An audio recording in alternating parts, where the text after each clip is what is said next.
భద్రాద్రి కొత్తగూడెం జిల్లా ఇల్లందులోని municipal office వద్ద తీవ్ర ఉద్రిక్తత వాతావరణం నెలకొంది. మున్సిపల్ చైర్మన్ పై అవిశ్వాసం కోసం పాలకవర్గం ప్రత్యేక సమావేశంను ఏర్పాటు చేశారు. అయితే చైర్మన్ దుమ్మలపాటి వెంకటేశ్వరరావుపై ప్రవేశపెట్టిన అవిశ్వాసానికి అనుకూలంగా ఓటు వేయడానికి 17 మంది కౌన్సిలర్లు అక్కడికి చేరుకున్నారు. మరో 2 కౌన్సిలర్లు మద్దతు తెలిపితే అవిశ్వాసం వీగిపోనుంది. ఈ నేపథ్యంలోనే కౌన్సిలర్ నాగేశ్వరరావును కాంగ్రెస్ ఎమ్మెల్యే కోరం కనకయ్య బలవంతంగా తీసుకెళ్లగా సిపిఐ కౌన్సిలర్ను ఆ పార్టీ నాయకులు బలవంతంగా తమ వెంట తీసుకెళ్లారు. అధికార పార్టీ ఎమ్మెల్యే కోరం కనకయ్య, మాజీ ఎమ్మెల్యే హరిప్రియ నాయక్ చెరొక వైపు నిలబడి అవిశ్వాసంలో నెగ్గాలని ఒకరు, వీగిపోవాలని ఒకరు తమ అనువర్గాలతో పాచికలు వేశారు. మాజీ ఎమ్మెల్యే హరిప్రియ భర్త హరిసింగ్ నాయక్, మాజీ మున్సిపల్ వైఎస్ చైర్మన్ మడత వెంకట్ గౌడ్, కాంగ్రెస్ పార్టీ పట్టణ నాయకులు, కార్యకర్తలు పెద్ద ఎత్తున కార్యాలయంకు చేరుకున్నారు. ఇల్లందు మున్సిపల్ చైర్మన్ పై బీఆర్ఎస్ పెట్టిన అవిశ్వాస తీర్మానం జరగకుండా ఎమ్మెల్యే కనకయ్య దగ్గరుండి అడ్డుకున్నారని అన్నారు. బీఆర్ఎస్ కౌన్సిలర్ కొక్కు నాగేశ్వరరావుని దగ్గరుండి కిడ్నాప్ చేయించారని ఎమ్మెల్యే కోరం కనకయ్యపై పార్టీ నేతలు మండిపడ్డారు. ఈ క్రమంలోనే అడ్డు వచ్చిన మాజీ ఎమ్మెల్యే హరిప్రియ నాయక్ను పక్కకు నెట్టి స్థానిక రౌడీల సాయంతో కొక్కు నాగేశ్వరరావు కిడ్నాప్ చేయించారంటూ మండిపడ్డారు. చంపుతామని, డెడ్ బాడీ కూడా దొరకకుండా చేస్తామని కాంగ్రెస్ నాయకులు బెదిరించారని ఆవేదన వ్యక్తం చేసిన బీఆర్ఎస్ కౌన్సిలర్లు. ఈ నేపథ్యంలోనే మున్సిపల్ కార్యాలయానికి బీఆర్ఎస్, కాంగ్రెస్ కార్యకర్తలు భారీగా చేరుకోవడంతో అక్కడ తీవ్ర ఉద్రిక్తత ఏర్పడింది. అయితే హైకోర్టు ఆదేశాలను లెక్క చేయకుండా పోలీసులు ఓవర్ యాక్షన్ చేస్తున్నారని నేతలు మండిపడుతున్నారు. ఈ క్రమంలోనే అధికారిక కాంగ్రెస్ పార్టీ కార్యకర్తలకు 144 సెక్షన్ వర్తించినట్లు పోలీసులు ప్రవర్తిస్తుండటంపై బీఆర్ఎస్ కార్యకర్తలు మండిపడ్డారు. సిపిఐ, కాంగ్రెస్ కౌన్సిలర్లను తీసుకెళ్తుండగా అడ్డుకోవడంతో రెచ్చిపోయిన హస్తం పార్టీ కార్యకర్తలు ఎంపీడీఓ కార్యాలయంపై దాడికి పాల్పడి అద్దాలను ధ్వంసం చేశారు. ఇరు వర్గాలను చెదరగొట్టేందుకు పోలీసులు లాఠీచార్జ్ చేశారు. గౌరవ కలెక్టర్ గారు, ఇల్లెందు మున్సిపాలిటీ ఇప్పుడున్నటువంటి చైర్మన్ దమ్మలపాటి వెంకటేశ్వరరావు మీద అవిశ్వాసం ఇచ్చిన తరువాత ఎన్నోసార్లు ప్రజెంట్ ఉన్న కౌన్సిలర్లందరూ కూడా భయభ్రాంతులకు గురి చేయడం జరిగింది. అలాగే వాళ్ళందరూ కూడా హైకోర్టును ఆశ్రయించి మాకు ప్రొటెక్షన్ కావాలి, స్వతంత్రంగా మేము అవిశ్వాస తీర్మానంలో పాలు పంచుకోవడం కావాలి అనేసి హైకోర్టు నుంచి కూడా ఉత్తర్వులు ఎస్పీ గారికి కూడా ఇవ్వడం జరిగింది.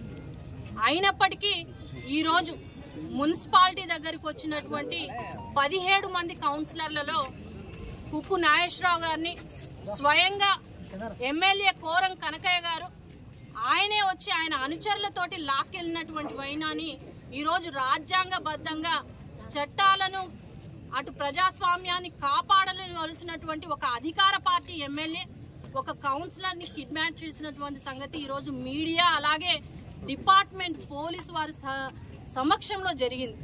అంతేకాకుండా వారితో పాటు నేను కూడా రూమ్ లో లాక్ అయ్యాను.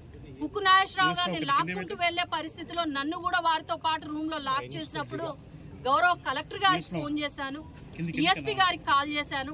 మేము పలానా ఎంపీడీఓ ఆఫీస్ లో మమ్మల్ని లాక్ చేశారు, వచ్చి తీసుకెళ్ళండి అనేసి అన్నా కూడాను మళ్ళీ అక్కడి నుంచి కుక్కు నాగేశ్వరరావు గారిని తప్పించేంత వరకు ఎవరు కూడాను అక్కడ కనిపించినటువంటి సందర్భం లేదు.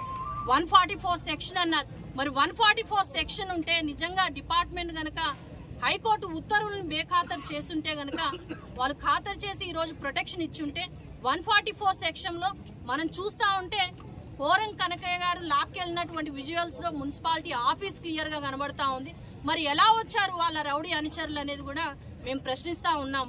ఈ రోజు ఇంతమంది మహిళా కౌన్సిలర్లు గత సంవత్సరంన్నర కాలం పాటుగా ఇప్పుడున్నటువంటి డీవీ చైర్మన్ మాకు వద్దు అనేసి ఎన్నో సార్లు పర్యాయాలు కూడాను కలెక్టర్ గారు కంప్లీట్ అవడానికి పూర్తిగా 17 మంది ఉన్నా కూడా ఈ రోజు 2ని తప్పించి కోరం పూర్తి కానియకుండా మరి ప్రజాస్వామ్యాన్ని పూరి చేసి మరి ఈ రోజు వాళ్ళు రాజ్యాంగబద్ధంగా ఎంతో స్వతంత్రంగా వాళ్ళు ఓటేసుకోవాల్సినటువంటి పరిస్థితిని లేకుండా చేశారు ఈరోజు అధికార పార్టీ ఎమ్మెల్యే కోరం కనకయ్య గారు. మేము ఒకటే మరి ఇప్పుడున్నటువంటి మహిళా కౌన్సిలర్లు అందరూ కూడా బెదురుతా ఉన్నారు, మా రక్షణకి ఎవరు బాధ్యులు అనేసి వాళ్ళు చెప్తా ఉన్నారు. మరి స్వయంగా లాక్కెళ్తున్నటువంటి ఫోటోలు కావచ్చు, వీడియోస్ కావచ్చు కలెక్టర్ గారికి పంపించడం జరిగింది. ఎస్పీ గారితో మాట్లాడి ఎస్పీ గారికి కూడా పంపించడం జరిగింది. మేము ఒకటే న్యాయం కోరుతా ఉన్నాము, ప్రజాస్వామ్యబద్ధంగా మరి ఏదైతే కోరం కంప్లీట్ అవడానికి అందరూ వచ్చి ఉన్నా కూడా 2ని దౌర్జన్యంగా లాక్కెళ్ళినటువంటి పరిస్థితిని దృష్టిలో పెట్టుకొని మరలా మున్సిపాలిటీలో అవిశ్వాసం మేము కోరుతా ఉన్నాము. అలాగే ఎవరైతే ఇక్కడ ఉన్నటువంటి కౌన్సిలర్ని తీసుకెళ్లారో అధికార పార్టీ ఎమ్మెల్యే కోరం కనకయ్యపై కూడా మరి చర్యలు తీసుకోవాల్సిందిగా, వాళ్ళందరిపైన వారి అనుచరుల పైన కూడా కేసు ఫైల్ చేయాల్సిందిగా, 144 సెక్షన్ని మరి డీవియేట్ చేస్తూ వాళ్ళు ఏ విధంగా తీసుకెళ్లారో కూడా ఎస్పీ గారు కూడా అలాగే కలెక్టర్ గారు కూడా మాకు సమాధానం చెప్పాల్సినటువంటి అవసరం ఉంది.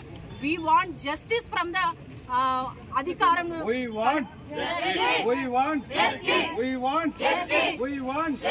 ఇల్లందు మున్సిపాలిటీ వైస్ చైర్పర్సన్ అవిశ్వాస తీర్మానానికి నేను కలెక్టర్ గారి తరఫున ప్రిసైడింగ్ ఆఫీసర్గా నియమించబడ్డాను. ఆ అవిశ్వాస తీర్మానం 5/2/24 ఉదయం 11 గంటలకు సమావేశం చేయడం జరిగినది. ఆ సమావేశంలో మనకి మొత్తం కౌన్సిలర్స్ మనకి 24 members plus X official 25 members అయితే మనకి 15 మంది మాత్రమే వచ్చారు. వచ్చిన తర్వాత సమావేశంలో వారికి టైం ఇవ్వడం జరిగింది. 12 గంటల వరకు వాయిదా వేసి మనకి కోరం తక్కువ ఉంది, కోరం కావాలంటే 17 మంది కావాల్సి ఉంది కాబట్టి 12కి తిరిగి సమావేశం చేశాము. చేసిన తర్వాత 17 మంది కోసం చూస్తే మళ్ళీ అదే 15 మంది మాత్రమే మనకి సమావేశానికి హాజరయ్యారు. కోరం 2/3 కోరం లేదు కాబట్టి ఈ అవిశ్వాస తీర్మానాన్ని వీగిపోయినట్టుగా మేము ప్రకటించాము. క్లోజ్ చేసి ఈ యొక్క రిపోర్ట్ని మనం పై ఆఫీసర్కి సబ్మిట్ చేయడం జరుగుతుంది. ఇద్దరిని కిడ్నాప్ చేశారని అంటున్నారు కదా మేడం, అది నేను సమావేశానికి రావడం వరకే కానీ బయటి సమస్యలు మావి కావు. కిడ్నాప్ అనేది మనకి